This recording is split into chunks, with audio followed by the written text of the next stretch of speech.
Hey guys, in this video we're going to practice identifying elements versus compounds, and then also practice identifying organic molecules versus inorganic molecules. So let's start with the elements and the compounds first. Okay, so as we go through, I want you to quiz yourself and see if you can figure out, is it an element or is it a compound? So our first one is made up of more than one kind of atom.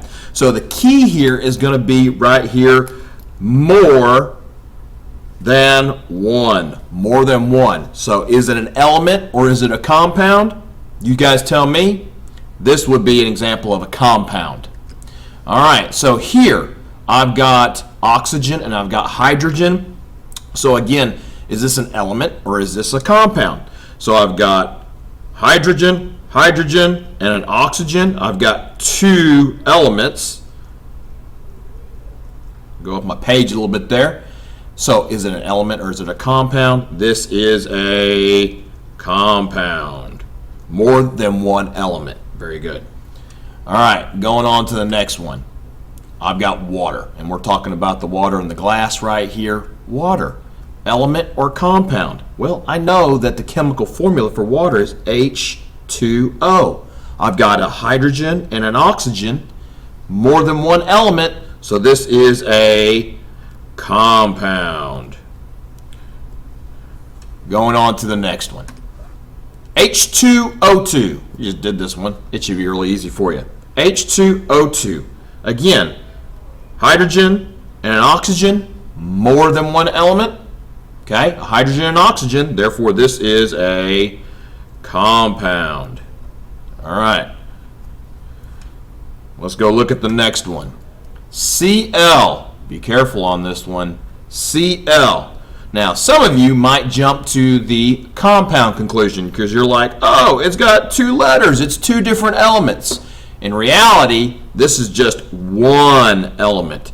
Capital C, lowercase l. This is the element chlorine, so this is a element. Okay? Don't confuse two letters with being a compound. If it's a capital letter associated with the lowercase, that's a single element.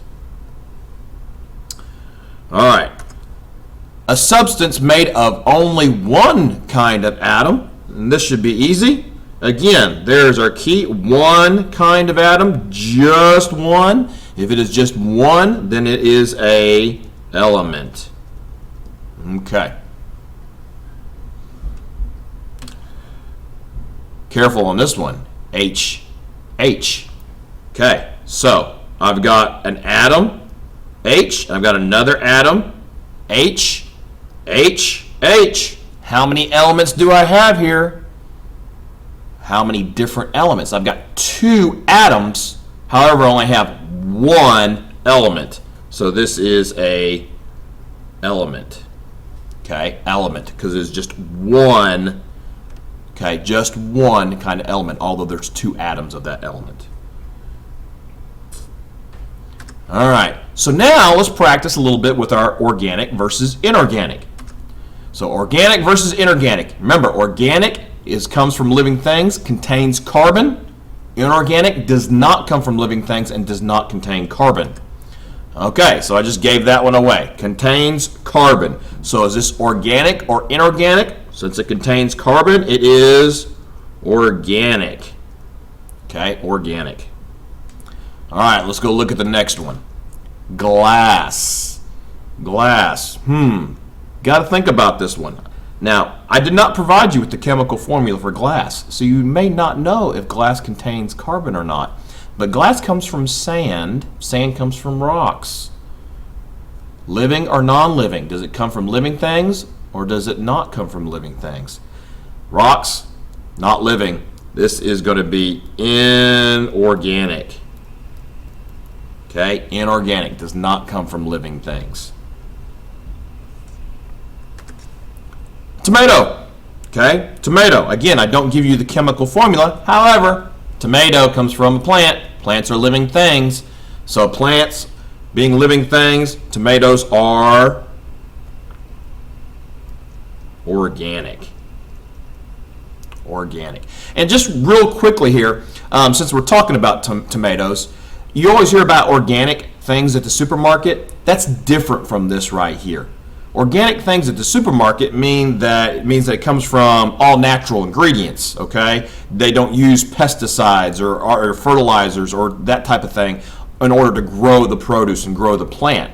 That's a completely different thing than we're talking about here. Okay, so we're not talking about whether it's organic at the supermarket. That's just talking about, is it naturally grown?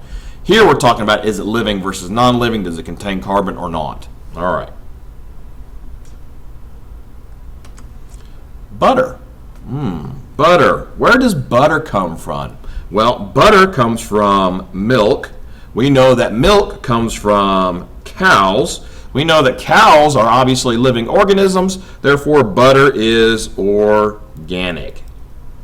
Okay? Trying to get this off my writing screen, and we'll go to the next one. Glucose. Glucose is actually just a fancy name for sugar.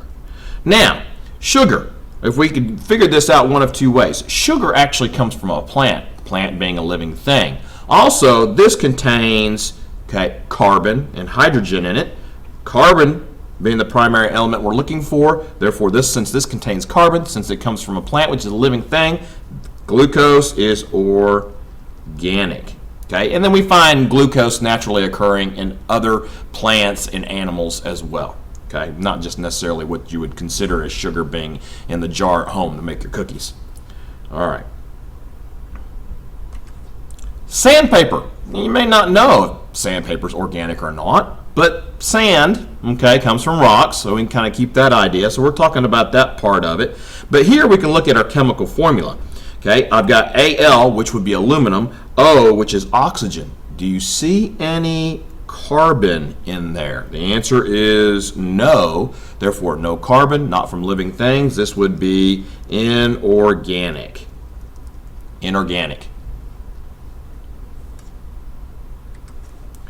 Does not contain carbon. Well, we've given that away. Okay, again, does not, no carbon. This would be inorganic. Okay, does not contain carbon.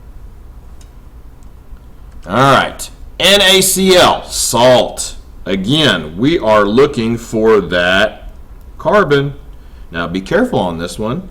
I have Na, which is sodium, and Cl, which is chlorine. Some people might see that C and say, oh, that's carbon, but in reality, that's not carbon. That goes with that L to make an element. That's chlorine. So sodium and chlorine, there is no carbon. This would be inorganic. Inorganic. Look at this one. This is a steak. This is the chemical formula for a steak. Look at all those different elements, that we have down there, and the numbers of those elements. All right, so let's look at this for just a second. All right, I've got all sorts of things. Now, I can do this one of two ways. Steak. We have learned that steak, meat, is actually muscle tissue. Muscle tissue from a cow. Cow being a living thing. Cows. They're living things. Also, if I look at this, I see this right here. There's my carbon. C by itself is carbon. So it contains carbon, comes from cows. This would be organic. All right, I hope you found this little tutorial helpful. Go back and watch it again. Listen to the explanation again if you need be. And hopefully you've got it down between organic and inorganic compounds.